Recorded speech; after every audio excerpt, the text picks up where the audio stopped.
আরে গৌতম যে কেমন আছো? তোমায় তো দেখাই যায় না আজকাল। নতুন বিয়ে করেছি তো, তাই আজকাল একটু ব্যস্ত থাকতে হয় আর কি। সংসারের দায়িত্ব বেড়েছে, কাজও বেড়েছে। তো তুমি কি কাজ করছো আজকাল?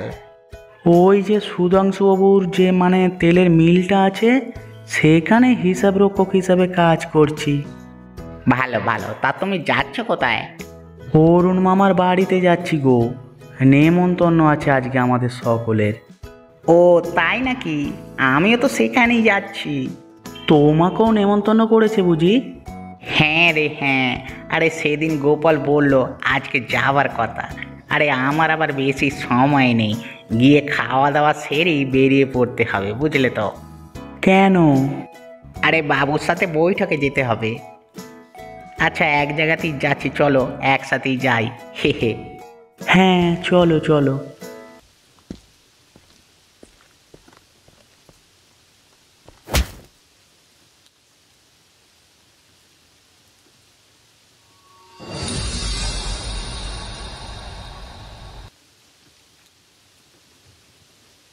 হ্যাঁ গো, কত বেলা হয়ে গেল, ওরা তো এখনো এলো না। এমনটা তো হওয়ার কথা নয়। আমি নিজে গিয়ে কথা বলে ওদের নেমন্তন্ন করে এসেছি। তাহলে এত করে বলার পরও ওরা এলো না যে? ওরা কি ভুলে গেল নাকি গো? না না, গৌতমকে আমি খুব ভালো করে চিনি। ও ভুলে যাওয়ার ছেলে নয়। তাহলে কি কোনো সমস্যা হলো ওই বাড়িতে? কিছুই তো বুঝতে পারছি না। আমার চিন্তা তো বেড়েই চলেছে। এত বেলা হলো, গৌতম তো এমনটা করার ছেলে নয়। হ্যাঁ গো, গৌতমের ঠাম্মা ঠিক আছে তো? ওনার আবার কিছু? এই গিন্নি, আর এই চিন্তার সময় তুমি এসব বাজে কথা বলো না তো। ওর ঠাম্মির আবার কি হবে? কত কষ্ট করে আয়োজন করলাম, যদি ওরাই না আসে? আরে চিন্তা করো না, আশা করি এমনটা হবে না। আর ঘন্টাখানেক দেখি। এমনও তো হতে পারে বৃষ্টির কারণে আসতে পারছে না। হ্যাঁ ঠিক আছে, যদি 1 ঘন্টা পরও না আসে তবে তুমি একবার গিয়ে দেখো সব ঠিক আছে কি না। হ্যাঁ তাই করব, দেখি আর একটু অপেক্ষা করে। ততক্ষণে বৃষ্টিটাও একটু থামুক। তুমি গিয়ে একটু জল নিয়ে এসো তো আমার জন্য।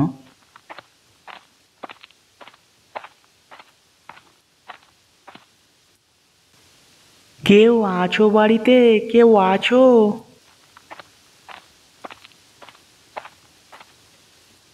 কি হলো সুমন, তুমি হঠাৎ এখানে এই ঝড় বৃষ্টির মধ্যে ভিজে ভিজে? সর্বনাশ হয়ে গেছে বৌদি, সর্বনাশ হয়ে গেছে। কেন গো, কি হয়েছে? এই মাত্র একটু আগে আমি অরুণ কাকুর বাড়ির পাশের রাস্তা ধরে বাড়ি যাচ্ছিলাম। পথে আমি দূর থেকে বিমল এবং গৌতমকে দেখতে পাই।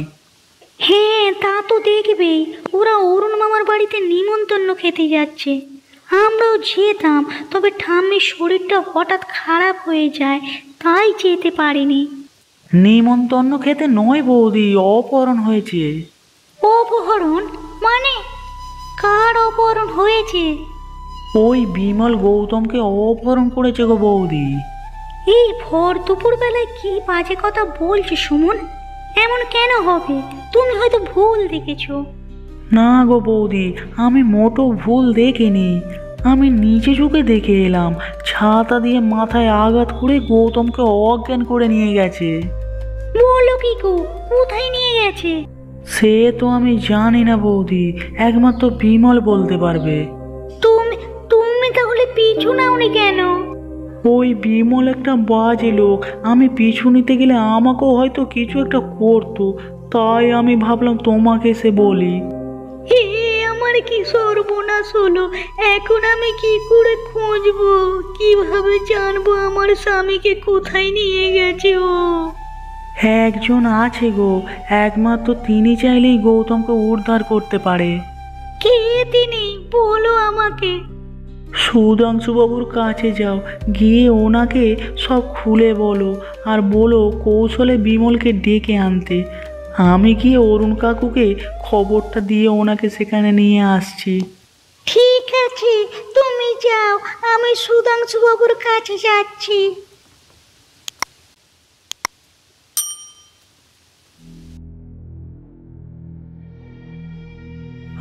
আমি কোথায়? কেউ আছো? আমাকে বাঁচাও, কেউ আছো? কেন এত অস্থির হচ্ছ গৌতম? সবুর করো, একটু চুপ করে দাঁড়াও। এ এ কি কি চাও তুমি? কেন আমাকে আমাকে এখানে ধরে আনলে? খুব ভালো প্রশ্ন। আমি কি চাই? আমি শুধু চাই যেন তুমি একটা চিঠি লেখো। কি কি কি কিসের চিঠি? কাকে লিখবো? লিখবে তোমার মামা অরুণকে, আর এই চিঠির বিষয় হবে মুক্তিপণের দাবি। মুক্তিপণ? হ্যাঁ, তোমার মামার আমাকে 2 লক্ষ টাকার নগদ মুক্তিপণ দিতে হবে, না হলে তোমার পরিবারের সাথে আজকের পর থেকে তোমার আর দেখা হবে না। কিন্তু কিন্তু কেন? কিন্তু কেন? আমার অপরাধটা কি? কেন এমন করছো? আমি তোমার কি ক্ষতি করেছি? তুমি কোনো ক্ষতি করনি, কিন্তু তোমার ওই মামা বারংবার আমার নালিশ দিয়ে আমায় সব জায়গায় ছোট করেছে। তাতে আমার তো কোনো দোষ নেই। জানি যে তোমার কোনো দোষ নেই, তবে বলির পাঁটা যে তোমাকেই হতে হবে। আমাকে ছেড়ে দাও, আমি দূরে কোথায় চলে যাব। আমি তোমার কথা কাউকে বলবো না। আমি মায়ের দিব্যি বলছি, আমাকে ছেড়ে দাও।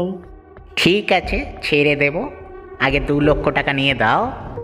মামার তো নুন আনতে পান্তা ফুরোয়, তাহলে মামা এত টাকা পাবে কোথায়? এটা আমার দেখবার বিষয় নয়। 2 লক্ষ টাকা নিয়ে দিতে পারলে তবেই আমি তোমাকে ছেড়ে দেব। আর যদি ছাড় পাওয়ার পর কাউকে আমার নাম বলো তো। বলবো না কাউকে, বলবো না কাউকে না।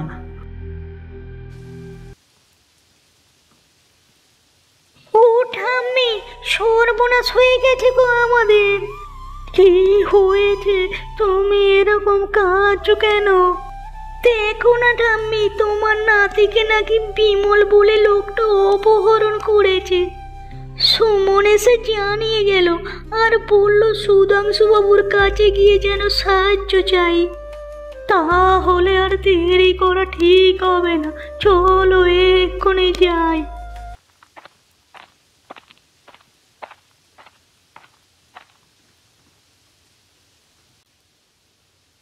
এ তো সাংঘাতিক ব্যাপার। গৌতমের অপহরণ হয়েছে, তাও আবার বিমলের দ্বারায়। আমার স্বামী খুব ভালো মানুষ বাবু, আপনি তাকে ফিরিয়ে আনার ব্যবস্থা করুন।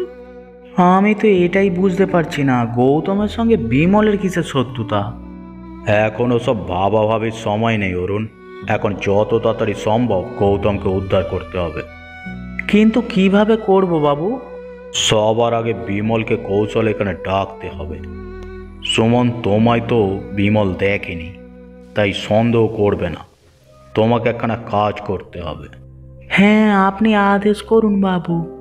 তুমি বিমলের বাড়ি গিয়ে বলো আমি জরুরি কাজে রামপুর যাব। ওকে তৎক্ষণাৎ ডেকেছি সঙ্গে যাওয়ার জন্য। বাবু প্রণাম, আমাকে ডেকেছেন?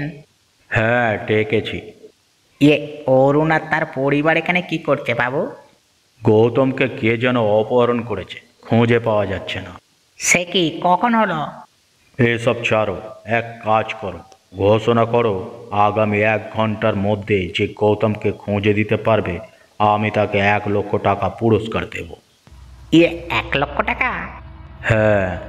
যদি আমি গৌতমকে এনে এদের হাতে তুলে দিই তাহলে 1 লক্ষ টাকা আমার। এই টাকা কারো হাতে দেবো না। কি হলো কি?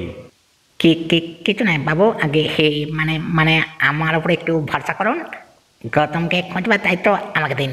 1 ঘন্টার মধ্যে আপনাকে খুঁজে দেবো, আমি কথা দিচ্ছি আপনাকে। তোমার ওপর ভরসা আছে, বেশ যাও তবে। গিয়ে খুঁজে বের করো গৌতমকে। 1 ঘন্টা সময় দিলাম তোমাকে। এই যে বাবু, এই যে গৌতম। যারা অপহরণ করেছিল তারা আমাকে থেকে পালিয়ে গেছে। এবার আমি 1 লক্ষ টাকা পাবো তো? অবশ্যই পাবে, তবে আগে গৌতম তুমি বলো তো তোমার অপহরণকারী দেখতে কেমন ছিল? আগে বাবু, ওই আসলে তোমার কোনো ভয় নেই গৌতম, তুমি সত্যি কথা বলো। আসলে বাবু বিমল বিমল আমাকে অপহরণ করেছিল। কি কি কি কি বলছিস সাপ? আমি তোকে বাঁচালাম, তুই মিথ্যে বলছিস? বাবু সব মিথ্যে। আমি সব জানি বিমল, তবু এই নাটক করলাম যেন তোমার সন্দেহ না হয়। কি কি কি কি কিন্তু বাবু। চুপ! এবার তুই উল্টে গৌতমকে 1 লক্ষ টাকা ক্ষতিপূরণ দিবি, তাকে অপহরণের দায়। আর ওর মামার বাড়িতে ভোজের আয়োজনের পুরো খরচ তুই বহন করবি। আমার সব হিতে বিপরীত হয়ে গেল। আকাশে পাথর ছুঁড়লে নিজের গায়ে পড়ে বিমল। বাবু বাবু আপনি মহান, বাবু আপনি মহান।